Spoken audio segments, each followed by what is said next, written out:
Hello, everyone. I'm Bill Raggio. I'm a senior fellow at Foundation for Defense of Democracies and editor of FDD's Long War Journal.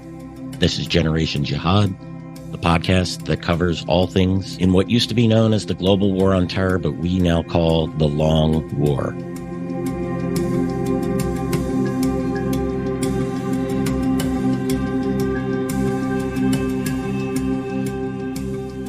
And it is a long war indeed. We're going to continue our coverage of Israel's war with Hamas and the wider conflict with Iranian-backed militias.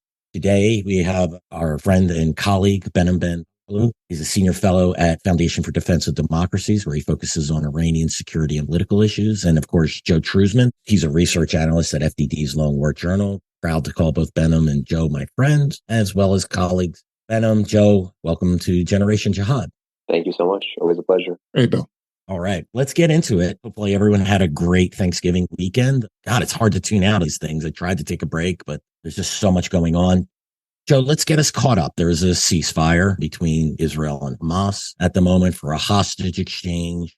Tell us what's happening. Is there any fighting going on between Israel Defense Forces and Hamas? Have we noticed any fighting with Hezbollah, and what's been going on in the West Bank as well?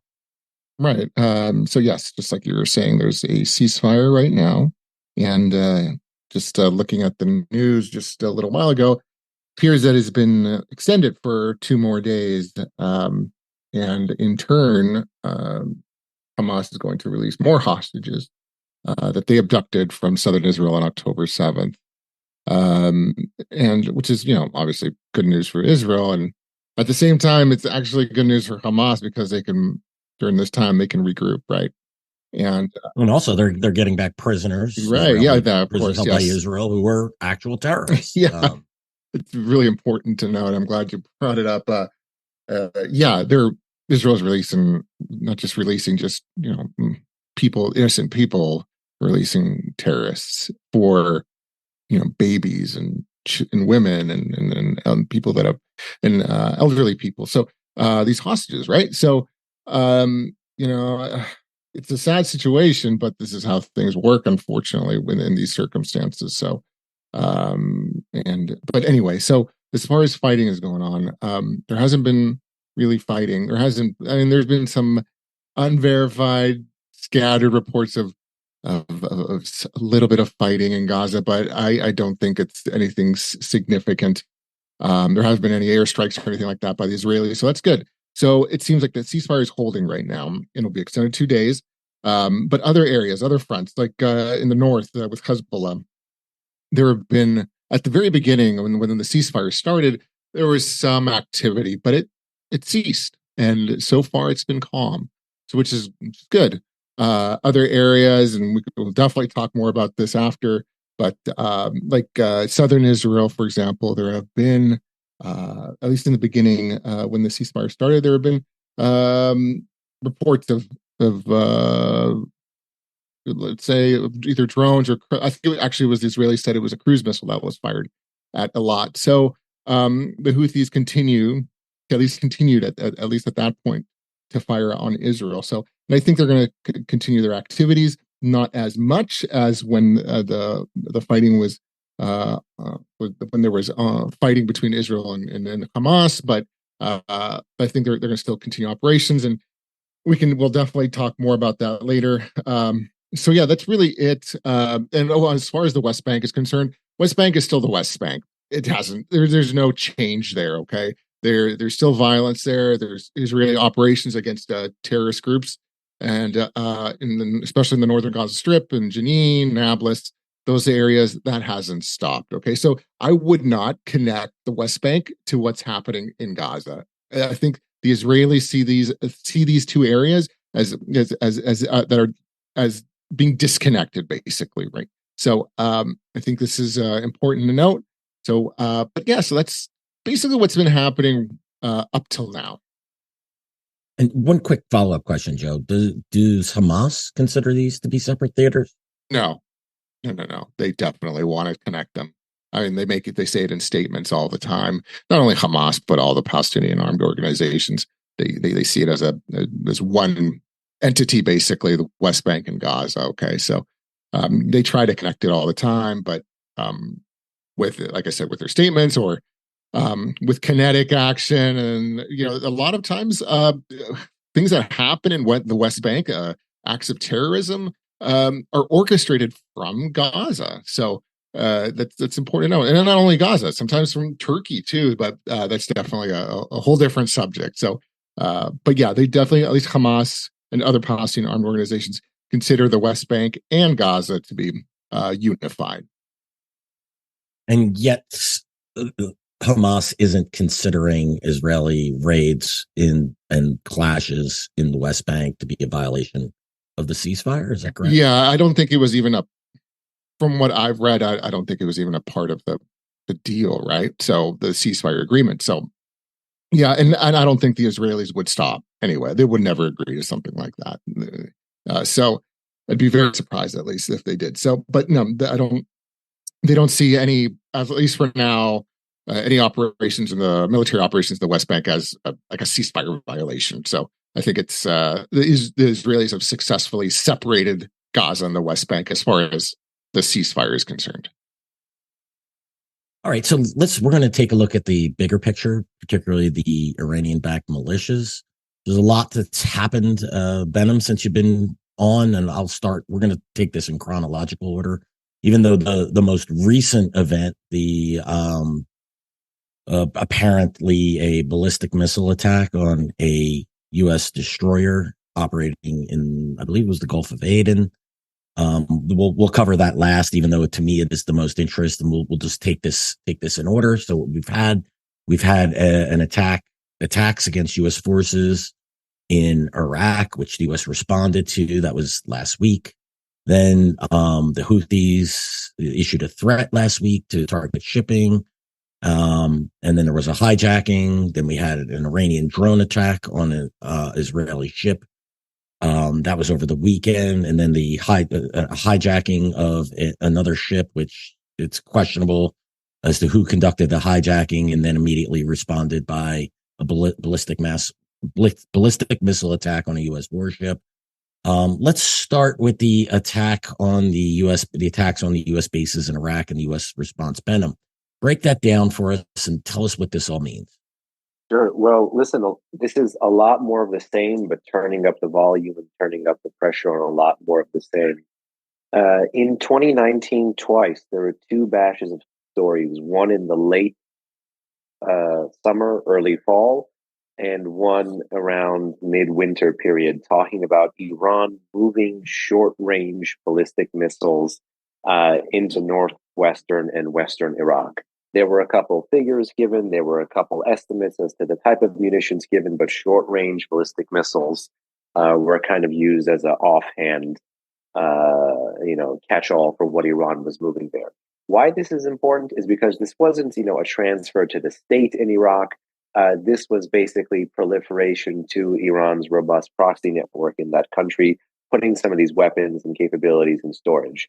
We have not seen those weapons come online until November 20 or November 21st, 2023. So on November 20 or 21st, for the first time ever, Iran-backed Shia militias in Iraq fired their first ever ballistic missile at U.S. positions. I believe it was at Ain al-Assad and one other location in Iraq.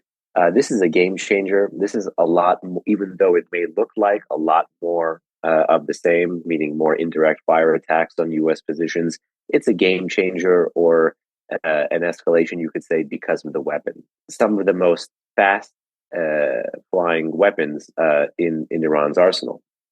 And the fact that the Iraqi militias had not fired ballistic missiles at American or other coalition targets until just recently, until a few days before Thanksgiving this year, tells you a little bit about Iran's intentions for those weapons and the long game that those militias have been able to play, and the fact that they still have escalation rungs on the ladder. The good news is, in response to the one, which the U.S. later identified as a close-range ballistic missile, for technical folks, that is under 300 kilometers. This basically means that the close-range ballistic missile was likely a variant of a single-stage solid-fueled ballistic missile that exists in Iran's arsenal. A few weeks before this reported attack, there were on Iraqi social media networks, again, touting that this weapon was in the hands of the Iraqi resistance there, claiming that they had a missile called the Al-Aqsa 1.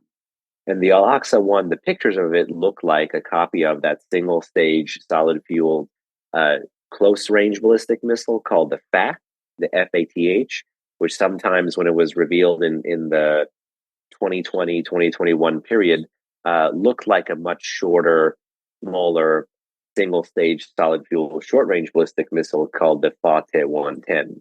And it's Iran's entire family of the Fateh 110 ballistic missile that has been used in these various Iranian overt missile operations against ISIS and against U.S. positions and against Kurdish dissidents in northern Iraq.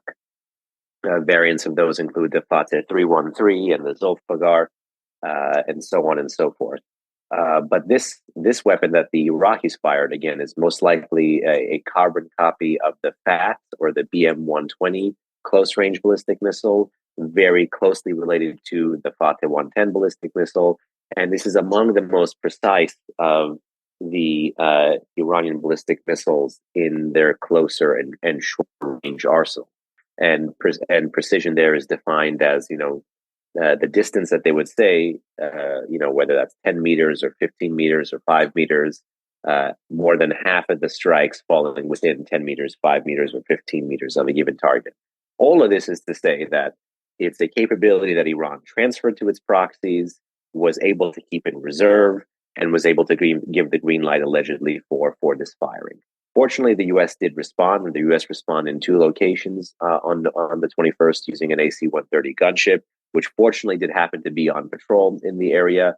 And the U.S. did return fire in Iraq, which is a little bit of a historic anomaly for the Biden administration, which has been choosing to withhold this fire in Iraq, even though it's getting attacked in Iraq, and has been recently choosing to respond in Syria only. So all of this shows that it is cognizant of how the Iranians have escalated. It was willing to say that it was a ballistic missile.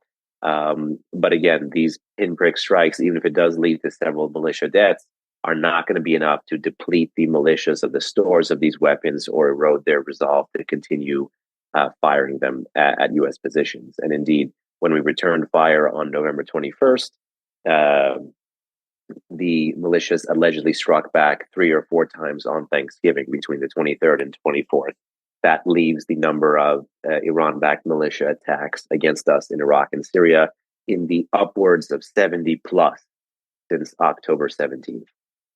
Behnam, do we have any indication of where the missile was fired from within Iraq? I haven't seen confirmation on social media. I certainly haven't seen good reporting of it. My assessment, you have like a couple of hotspots. If it's somewhere near the storage facility, then it would be, just outside Anbar, or just outside Anbar.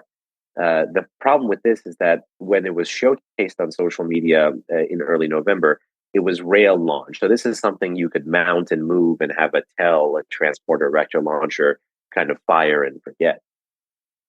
Ben, I do have a question, actually. I'm thinking about, you're talking about, weapon systems and close range ballistic missiles. When I think of what Iraqi militias have, like the Houthis as well, and other actors in the region, I wonder if Hezbollah likely has the same arsenal or even better.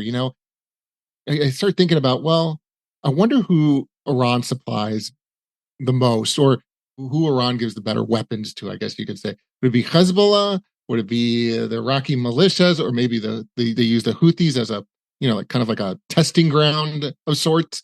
I'm just curious what you think about that within, I guess, the axis of resistance when it comes to Iran transferring the technology and the weapons. Who do you think they I guess, give priority to when it comes to these, let's say, short range ballistic missiles or long range drones or whatever else? What do you think? This is clearly a case of the patron knowing the needs of the proxy and imposing its own view of what each battlefield that the proxy is in will need to either win or to bait and bleed the adversary or sufficiently deter the adversary. So it's like a cocktail. They shake it up, they pour it out into a different theater. It looks different in different areas. For a very long time, it was Lebanese Hezbollah with some of the precision-guided munitions.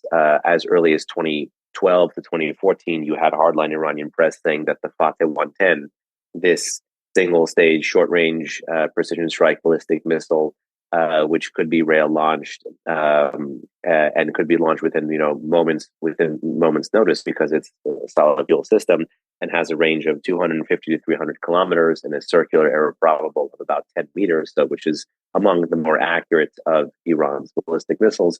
For a while, it was touted that the axis of resistance to the Levant, whether one would read that as Lebanese Hezbollah or Lebanese Hezbollah and the Assad regime, would be having these weapons. And if I'm not mistaken, in 2012, the Assad regime did use a variant of the 110 against Syrian rebel positions. So for a while, it was assumed that what was in the Levant was the most strategic. With the onset of the Yemen war, and all of the indirect fire attacks on Saudi and coalition forces from the Houthis, including on civilian targets, we saw ranges in the hands of an Iranian proxy that we never saw before. And indeed, today, the Houthis are the only ones that have medium-range ballistic missiles.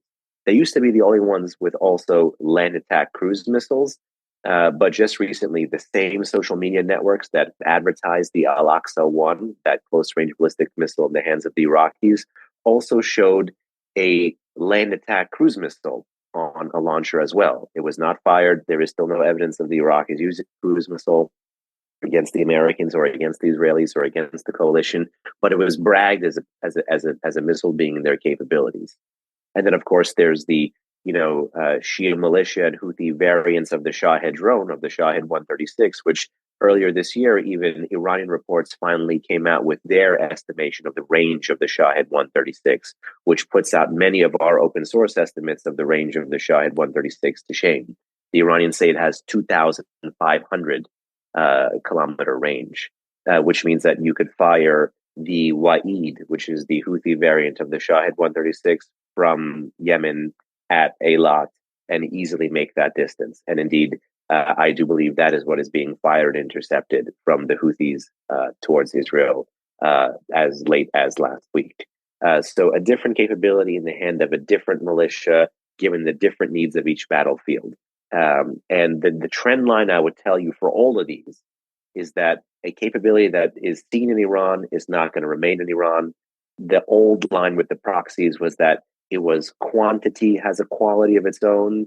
Now Iran in the past few years has been looking to actually build on the quality side. And that's where you're seeing different flight profiles. You're seeing land attack cruise missiles, closer range missiles, and indeed suicide drones, plus precision, plus these shorter range, close range precision strike systems. So they're indeed adding to the quality in ways that include more than just more quantity.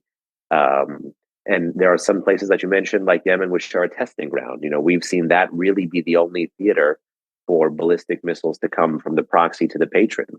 The Houthis unveiled a missile in a September 22 parade that ultimately re-entered the Iranian arsenal later that year as the Rezvan, as a medium-range, nuclear-capable liquid propellant ballistic missile.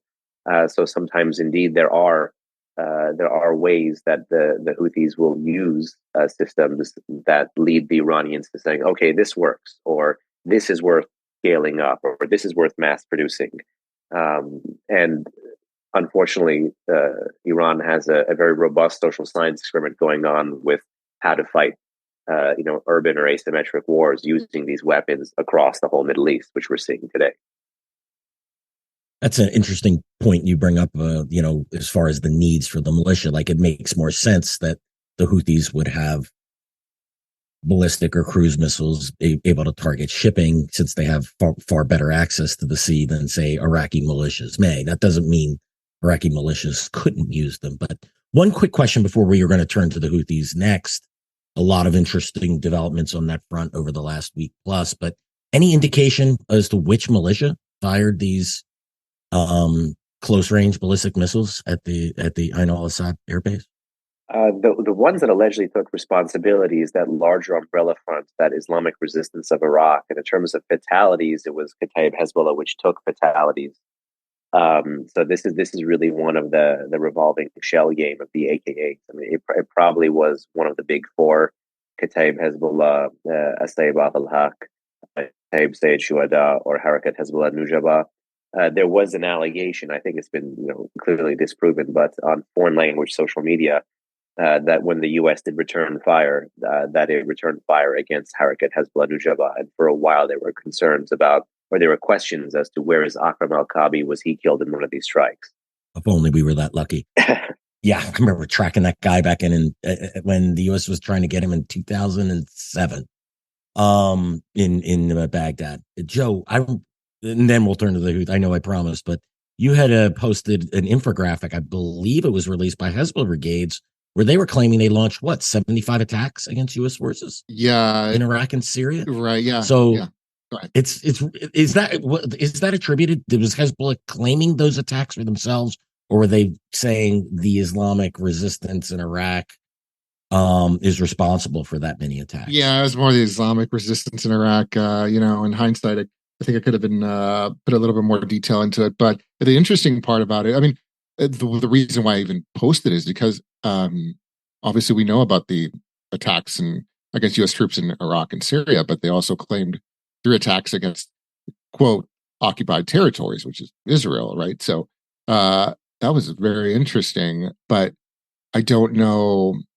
I mean, it could have been, there was a drone attack in a lot. A few weeks into the war, it wasn't attributed to the Houthis. It was interesting because the Israelis, they're really vague about it. They said, isn't that the one that they skirted? They said if they thought it came through Jordan, it was kind of like, I remember us talking about this, going, where the hell did this come from? Because the Jordanians I haven't seen confirm, but the Israelis, at least I saw I-24 confirm that Jordan intercepted something, but it must have come from the west, not from the south, in my view. I just don't know what the munition was. No one has said what it was, let alone who fired it. Right. Yeah, this really does give a lot of credence to that claim, Joe. That's why that was one of the most, actually, look, aside from the the hijacking and the ballistic, that was really an interesting piece of information you posted on Twitter that really caught my eye, that I wish I could have delved in a little deeper, into over the weekend. But that was fascinating. Yeah, no, and of course, I wish in hindsight as well, I wish I would have looked into that a little bit further or explained it more in a little bit more detail. But yeah, I thought it was interesting, right? Especially after that, what the Israelis said. They were very vague about who they attacked. I mean, they didn't even name. They just said it was really strange. I mean, I've with the work that I do, all the statements that I read from, especially from the IDF, generally they'll say, okay, we attacked, so and so, right? They usually name an organization or a person or whatever. But this time they purposely just didn't name it. They said an organization, I believe they called it. So I just figured it was maybe the IRGC or someone, obviously an entity related to the IRGC, right, or Iran. So, but yeah, it didn't say it. So it may have been the Iranian-backed militias, and what they posted may have been accurate, actually, which is pretty interesting. I get the sense that and you guys can correct me if I'm wrong, but the Israelis really don't seem to want to engage with recognize the threat posed by the Iraqi and the Shia militias, the Iranian-backed versions. Like, it's almost like they have enough on their hands with Hezbollah, with the West Bank, with the Houthis, which that one's really tough to disguise, right? The Houthis are very open about this, and obviously what's going on in Gaza. Is that a fair assumption, or is my thoughts misplaced on that? Oh yeah, no. Like I've been saying, they're managing the fronts. That's what they're doing. They're on the defensive on all the other fronts except for the West Bank. That's how I see it right now, and that's what the Israeli military officials have said in statements and in press conferences I've been in. They've been saying it. We're on the defensive, and they want to make sure that they're letting people know that they're just focused on Gaza right now. So I think that will continue, because I do expect after this ceasefire, these next few days, after it's that eventually the Israelis will return to attacking. They're offensive. Okay, they want to destroy Hamas. That's their goal, and I don't see that changing right now. So, and I think they will continue on the defensive on other fronts except for the West Bank. Here's where my question. Yeah, and as we discussed, sorry to interrupt. This comes to mind. Here's where the question of when does one front move from offensive to defensive come in, which is not Hezbollah, which is, it seems like both sides have a graduated escalation there. More drone, more anti-tank, more rocket. Israel responds, and then there's kind of a rinse repeat. But the volume, the trend line for the volume is going up, but so far it hasn't, broke the bank. My concern is if one of these Houthi things lands in Eilat, or if there is some kind of Syrian Iraqi, multi-directional fire, and there is contact made. Would that require a change in the Israeli position? There's an open question in the Iran watcher community right now. Israel's not going to go after the head of the snake at the moment, but will it go towards the middle of the snake, like the body? And the whole point of Iran bringing the Houthis online, even though it knows it's not winning, and indeed, even though it knows most of the stuff is getting intercepted, is that it's a distraction of manpower, and it's a signal of what could potentially come. They're signaling, hey, we can scale up the multi-front war, so you need to scale down the Gaza war.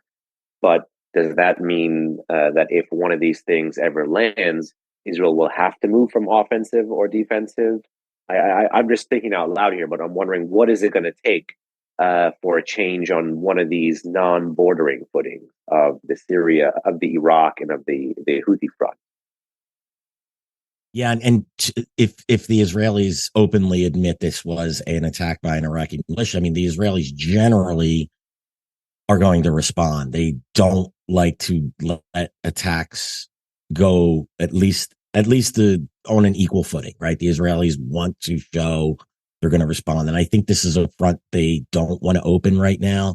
So letting a stray attack or two pass without identifying who it could be, because with all the confusion going on between the Houthis and Hezbollah and the West Bank and Gaza, they might be willing. And again, we're all thinking out loud here. We don't have any inside information. That's my read on that situation. They'll turn to this problem when they have to, but it's not one that they feel they need to right now or even want to right now. I think it's important to note right now that the reason, I think part of the reason why the Israelis aren't attacking is that, of course, it's the whole the attack at the other fronts, let's say, or the Iraqis, or at least that we know of, at least the Iraqi militias or the Houthis, is that everyone's so on edge about a regional war breaking out, right? And I think it would be reasonable to believe that the Israelis are under pressure from allies to not, great point, Joe. To not attack.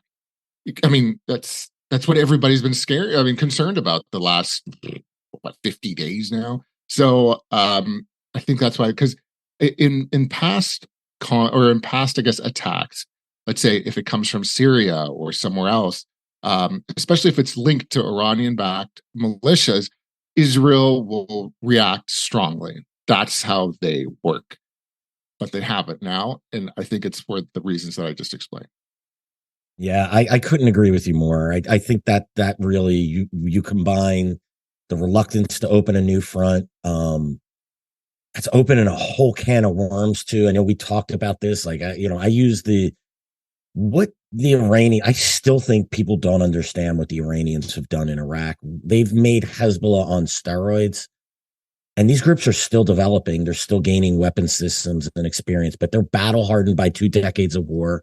Look at what the Iranians did in a population of 4 million, creating a threat to Israel with Hezbollah. Now take that to Iraq with a population of 36 to 38 million, 60% Shia. You look at the recruiting base, you just have Hezbollah times 10, at least with capabilities. Now it's not a direct border with Israel, but the way things are in Syria, and with the land bridge that exists from Iraq to Syria to Lebanon, this can be a very, very significant problem for the Israelis. And so I do think it's, I think people know me by now. I'm a believer in, responding in a way that makes people consider uh, not fighting back. But this might be one that Israel might not want to bite this one off, and this problem, is might be bigger than they can handle right now. So, any thoughts on that, Behnam? No, Joe mentioned something about political restraint by the U.S. potentially or U.S. allies on Israel um, for fear of a wider regional war. But then we also have to understand what is the Iranian strategy here. The selective turning up the volume of these non-bordering domains as well as the bordering ones against Israel is to show the connective tissue between all of them and Gaza, which is, the best case scenario is the U.S. and Israel manage to absorb or deter or threaten that if Iran or the proxies in any of those jurisdictions enters a conflict, that they would pay, like you mentioned, an outsized price. The response to that is to say the longer the conflict in Gaza goes on, the more you risk us voluntarily turning up the dial here. So it is going to be, it's literally a contest of will, as I see it, and it'll be, even though the proxies have not waited while Hamas is allegedly in this ceasefire pattern. Once that drops, I expect this stuff to significantly pick up, which will again put Israel on the defensive of how much do you absorb, how much do you intercept, and at what point do you respond? Yeah, the Iranians are certainly dictating and the militia, their sponsored militias, certainly are dictating the pace of this. That does seem clear. Let's take a look at the Houthis now. We had a lot of interesting developments. So on the 14th, they issued a poster, a graphic, an Israeli ship. Obviously, it's computer generated, that's on fire, and they issued the threat, "We will sink your ships." On the 16th, an international maritime coalition issues a warning for all ships moving through the Red Sea and the Bab el-Mandeb Strait, and I argued they should have probably included the Gulf of Aden on that as well. For all ships moving through there to basically to stay away from the Yemeni coast, to move quickly through there and not stop, and to let the international coalition know who's moving through there. So 3 days later, on the 19th, the Galaxy Leader, a cargo ship, was hijacked by the Houthis. They issued a video on this as well. It's really interesting. I recommend it if you go out, and you could, at the Long War Journal, we have an article up there with the video embedded in there. It's about a 2-minute long video, and you see them with a landing on the upper deck of the ship with a helicopter and a team of about 8 to 10 Houthi fighters fan out and look pretty good doing it. I mean, again, they're not U.S. Navy SEALs. They're not U.S. Delta Force, but they certainly were able to hijack the ship. They brought it into port, and so it's begun.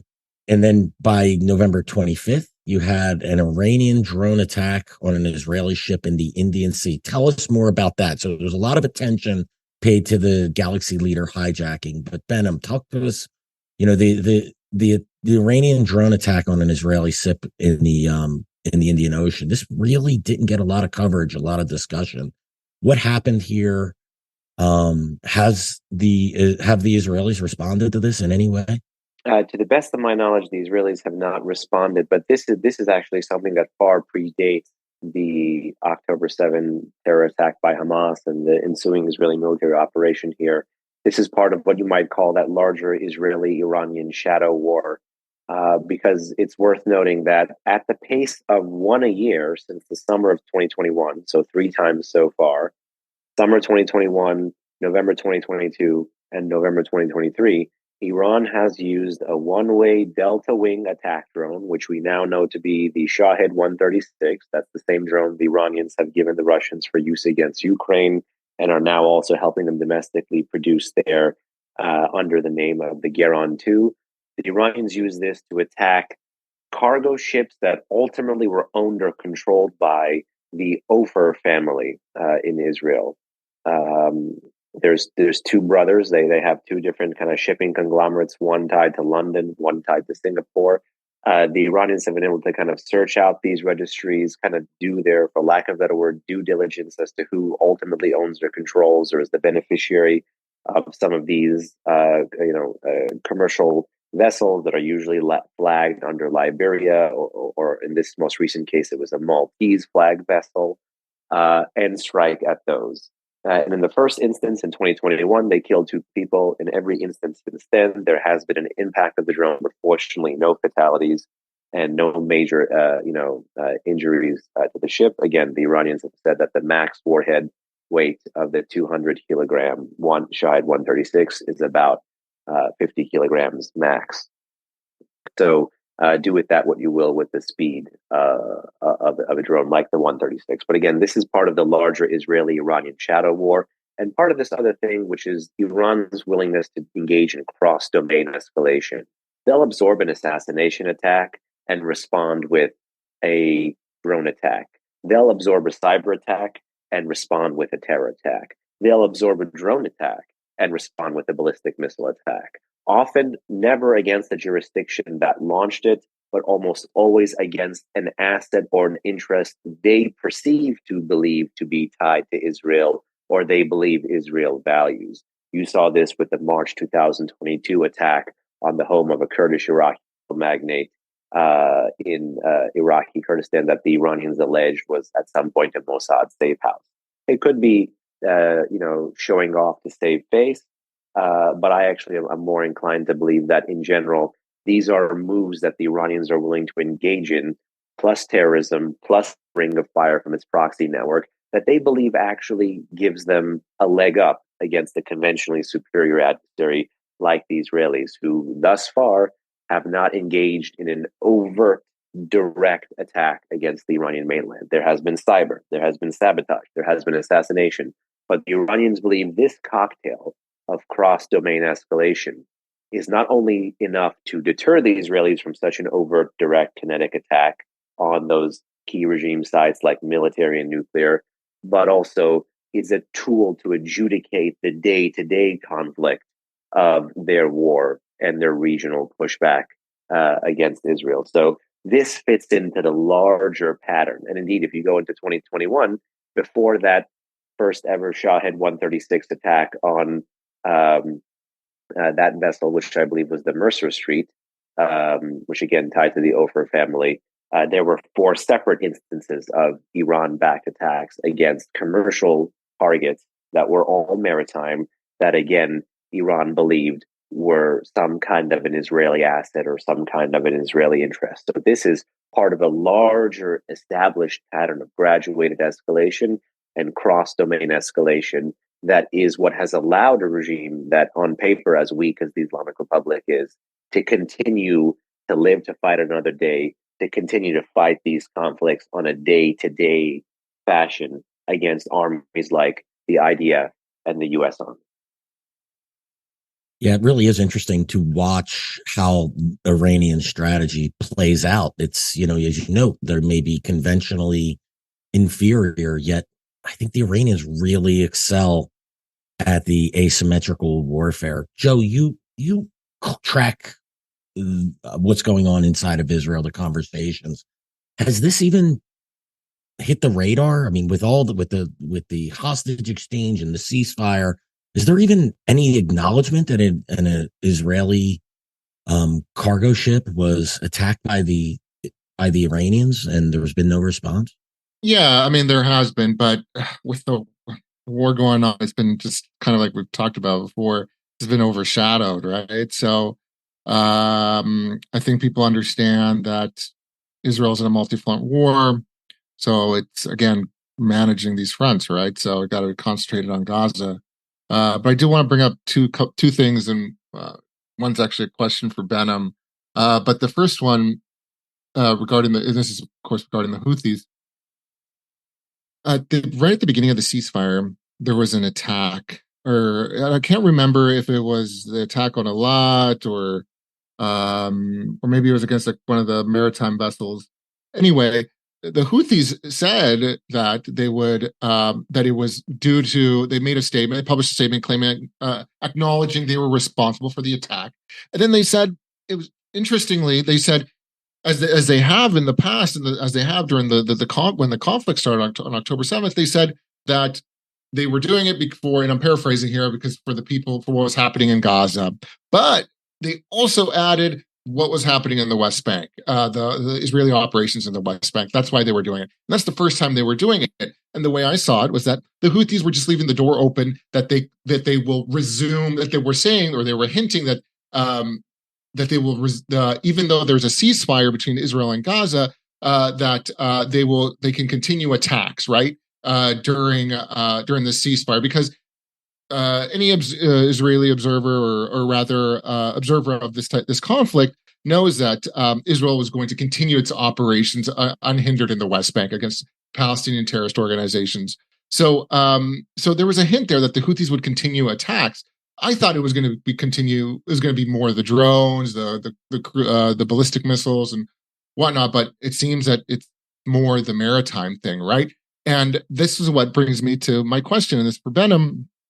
Do you think the way what the Houthis are doing right now regarding the maritime vessels, isn't it? Don't you see this more of as like a low hanging fruit for them, like looking up who owns a commercial vessel, and if he happens to be Israeli, and if it happens to be passing by, the coast, that they'll attack it, right? Don't you see this as more of like again, low hanging fruit for them? I mean, because they can't do anything else really, compared, other than, of course, launching drones and these ballistic missiles. But yeah, well, I was just curious of your thoughts here, because it just seems like it's kind of like a almost an easy target for them. But please, if you can expand on that. Well, sure. I certainly think it is easy, but that's the nature of the game with graduated escalation. I just want to remind folks, though, I'm pretty sure it was insinuated in the press, and all the press that said that this was a Shahed 136 against this vessel that was Maltese flag, but ultimately tied to an Israeli businessman, again, the Ofer family. The insinuation was that it was launched from Iran. And I am inclined to believe it, because Iran can easily manage escalation dynamics with a weapon like a drone, whereas with a weapon like a ballistic missile, and that'll get into something that I believe Bill is going to ask us a bit later, which is the Houthi ballistic missile attempted attack on U.S. vessels. That almost is going to have to necessitate a response. It's hard to manage an escalatory spiral using ballistic missiles, given the speed at which they fly, given the payloads that they have, versus drones, which are low and slow. And Iran has long tried to use drone warfare against Israel, against America, as something to make you say, it's more worth absorbing that strike than responding to that strike, to make the more responsible party weigh the costs and benefits.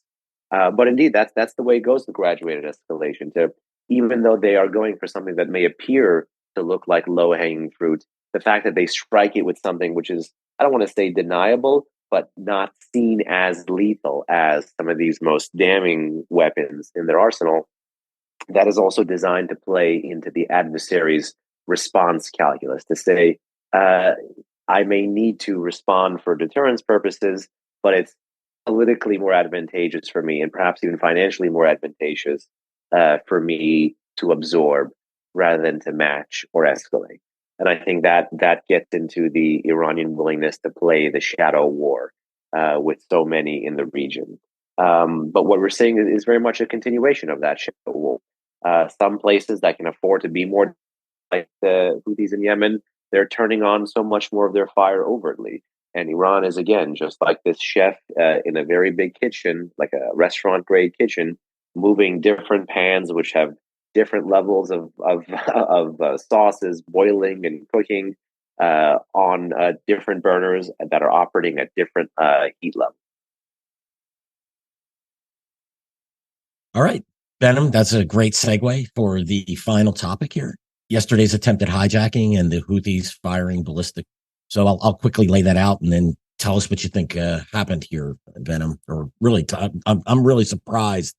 This event, really caught my eye late last evening once I heard that what we believe to be anti-ship ballistic missiles were fired at a U.S. warship in the Gulf of Aden. So yesterday, the USS Mason, which is an Arleigh Burke class destroyer, was patrolling in the Gulf of Aden along with a Japanese warship. They responded to a hijacking of the MV Central Park. It's a Liberian flag tanker.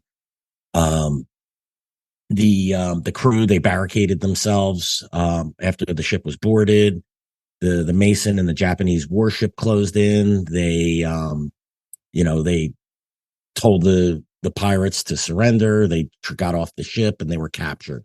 It now looks to be that we all assumed, I think at the beginning, or the logical assumption would have been that it was the Houthis. U.S. officials are now saying they believe they were Somalis.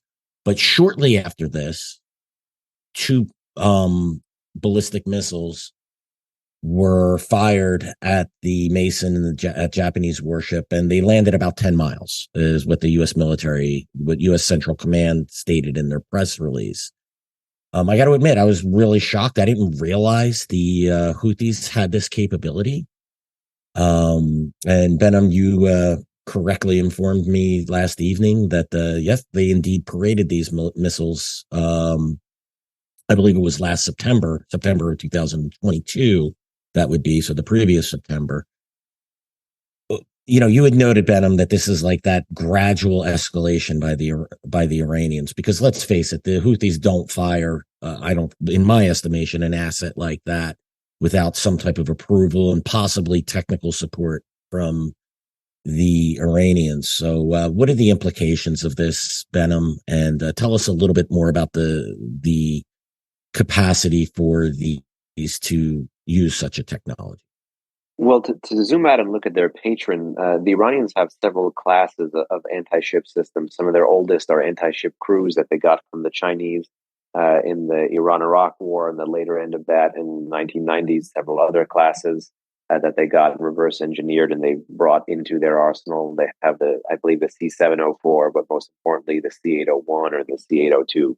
And the Houthis, who took over former President Saleh's arsenal, they had the C-802 C-801 anti-ship cruise missile, and I believe they had the C-802 courtesy of Iran as well.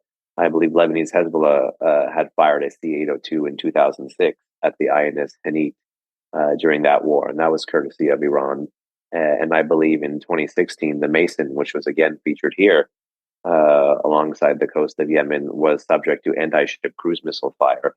But this is pretty significant because this is anti-ship ballistic missile fire. So again, a different trajectory, a much greater speed, a different flight profile. Iran has been looking to increase the range of its anti-ship ballistic missiles upwards of 1,000 kilometers. This is basically for the Persian Gulf and Strait of Hormuz to continue to force the U.S. out of the Persian Gulf and Strait of Hormuz. This is more, again, Iran kind of copy-pasting some of Russia and China's A2AD, anti-access area denial, capabilities and tactics, and basically force the adversary to operate from a greater distance, impeding some of the air power operations that they may need to undertake against Iranian territory prospectively in the future. So this is Iran's goal with the anti-ship, and you've seen them actually have a pretty robust terrorist apparatus, more like the IRGC Navy apparatus that they're able to use to engage in swarm attacks as well, to also push people out and to use size, given the geography of the region, to turn the size of an adversary's vessel or the size of an adversary's fleet into a disadvantage and make them targets for the picking off using these anti-ship crews and these anti-ship ballistic systems. The proliferation of it to a place like the Red Sea and the Bab el-Mandeb and the Gulf of Aden is to be able to replicate those same tactics that Iran is thinking it is able to engage in successfully in the Persian Gulf and Strait of Hormuz, to another critical maritime choke point there. I'm even glad you mentioned that there was a Japanese vessel involved, because to Joe's question about the Iranians doing their due diligence and looking up who owns some of these ships, again, and going back to 2019, this is where history is relevant. Then former Prime Minister Shinzo Abe's historic trip to Tehran in the summer of 2019, he had two meetings for 2 days. And on the morning of his second set of meetings, where he met with Iran's supreme leader, when that too was a historic first meeting, a Japanese oil tanker was targeted in one of these asymmetric mining operations near the Strait of Hormuz. So the Iranians do have a habit of trying to find out who benefits or who owns the ship or where is the ship going or who is the commodity on the ship going to when they attack it. And that also means that they're willing to replicate some of those targeting tactics from the patron to the proxy.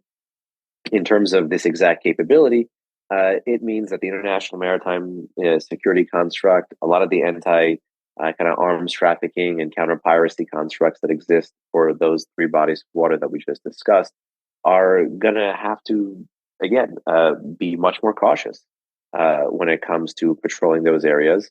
And to me, it's an open question if the Houthis don't have experience using some of these anti-ship missiles, or don't know how to, marry up the electro-optic on some of the Iranian variants of anti-ship ballistic missiles they have with some of their own targeting equipment. But long story short, I think this is a threat that's about to be repeated. It's more a question of when, not if, it's about to be repeated. And that means the ships, particularly the Aegis-enabled ballistic missile destroyers that operate in this area, are also going to have to become more active. Yeah, it's an interesting point. And, another hidden cost involved in this is the insurance rates have to be skyrocketing for ships moving in this area, given what the Houthis have done just in the past week. Even if they don't do a single thing from here on out, that threat is just hanging of shipping being either destroyed or hijacked or, so this really has to be something, it's a form of economic warfare by the Iranians to drive up the cost of us doing business in the Middle East. I totally agree. And just a note on the specifics of some of these systems. I don't know the name of the missile fired, although it is entirely possible that they may have fired a short range system towards a maritime target. I'm of the view that they fired a anti-ship ballistic missile. Iran has several, at least 4 classes of anti-ship ballistic missiles, all based on that original progenitor of that single stage solid propellant short range ballistic missile, on that family, the Fateh 110 family. And Iran has these anti-ship missiles with a similar design that the Houthis, as you mentioned, started parading last September and this September in their annual parade in Sana'a. And that is the Iranian ones are at least called the Khalij Fars, the Hormuz 1, the Hormuz 2, and the Zulfiqar Basir. And many of these have some kind of electro-optical kind of targeting. The Iranians have tried to practice over the years striking at mock-ups of American carriers. Some of you guys may remember that. But they've also tried to strike moving targets. And in general, the Houthis, I think, are practicing with some of these systems on moving targets. And that may explain the 10 nautical mile distance between where the missile fell and where the Mason was. Yeah, and that was really what surprised me with this attack, right? I mean, hitting a static target with a ballistic missile, yeah, it's doable, and there's a lot of experience out there doing it. But hitting a moving target, definitely another level of technology and expertise required to do that. Joe, Behnam, any parting thoughts before we wrap this up? Joe, go ahead.